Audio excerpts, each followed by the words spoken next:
to, we have a collection of vehicles, Thunderbirds a go. We've got Phil, Daz, Graham and Eric, and Luke from Handley Aerials. So nice team of people here. Just quickly go in, show you what materials I've got on site now. And yeah, it's really cracking on. We're only on day 2. Let's have a quiet look around the house.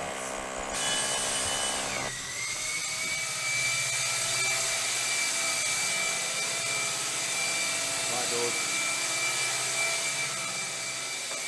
tiles, lighting, fan, Darren. No, but I'm too noisy to explain now.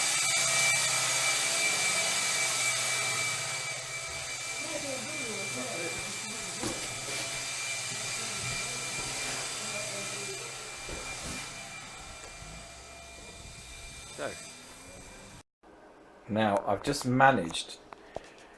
We're now in the evening. I've just got home and I've just got the kids sorted out and I've got some quiet time. What I've done is, or what I'm doing now is I'm just going to be looking at the colour scheme for the property. Now you'd think I would have got this right all the time, but actually, because I'm just replacing door fronts and drawer fronts in the kitchen, I'm not able to really use the kitchen that I normally use because of the varying sizes and types of doors that they Howden supply. I wanted a shaker style door, but they didn't have it in the right colour. So anyway, what I've done is I've got a little drawer front sample. I picked it up today from Howden's, and what I've got to do now is I'm really just going to look at the main neutral colour for the interior, and I'm just going to match up. Really look at what colours match up with this drawer front, because this will actually be the base neutral for the whole property. This is my kind of colour, my paint book. This is my paint book here. Oh, let's see if I can get you in focus. There we go.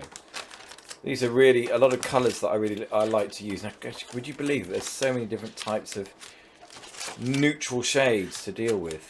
That you know, they're all very subtle differences. So this is kind of like my Bible, really. So I do really think carefully about the colours, and when I'm looking at materials, I do try. Well, I don't try. I do. I match things up perfectly. So I think I've found my colour. I think I've matched my colour here and here. And then if I want to go darker for feature walls, then I just follow those colours down on the same colour card. These are actually old Johnson's colours. They're not new colours. They're old ones, but they still mix them. So I'm going to be using a kind of taupe. I'm not going to be using grey for this property. It's going to be a taupe colour. So that's how I kind of choose my... This is really the start of choosing the materials. I'm also then going to be looking at carpets and flooring. So I've got some carpet samples in my garage. So I'll fish them out and show you how I choose the rest of the interior. So I just thought I would just give you a little addition on this video. Because while it's all great showing video of me running around the house and telling everyone how fantastic they're doing and pointing at sockets and so on and so forth, there are other parts of the project that you don't really see, stuff that you have to do in the office.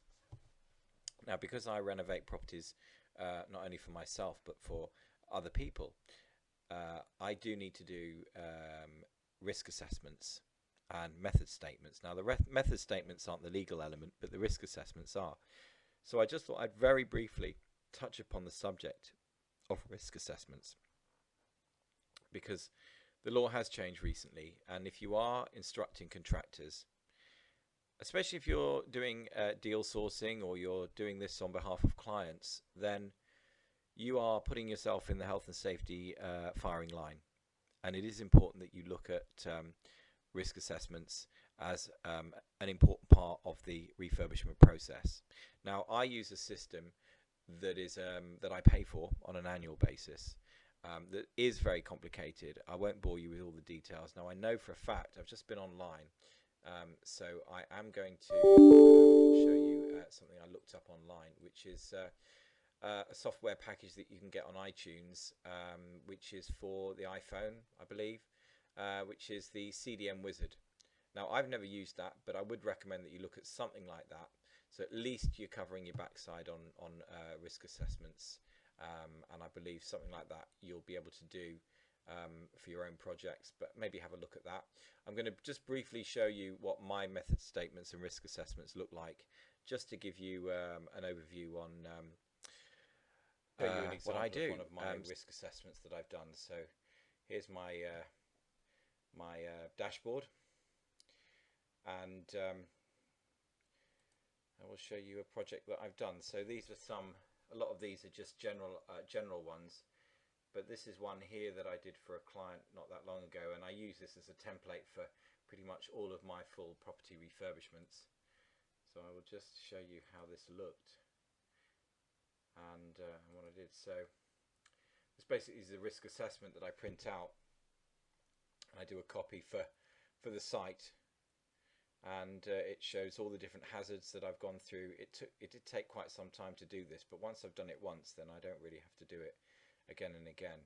But it's got all the different procedures, the different risks, and also the safety equipment that needs to be put onto site.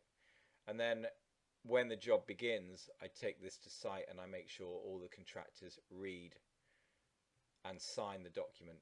So I have a copy myself that just covers me in case there are any accidents. And obviously you've got to adhere to this stuff, so you need to kind of read through it and understand what you're telling people. But a lot of it's common sense, to be honest with you.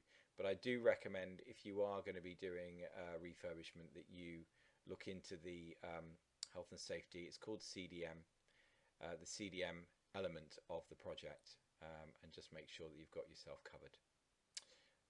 Thank you.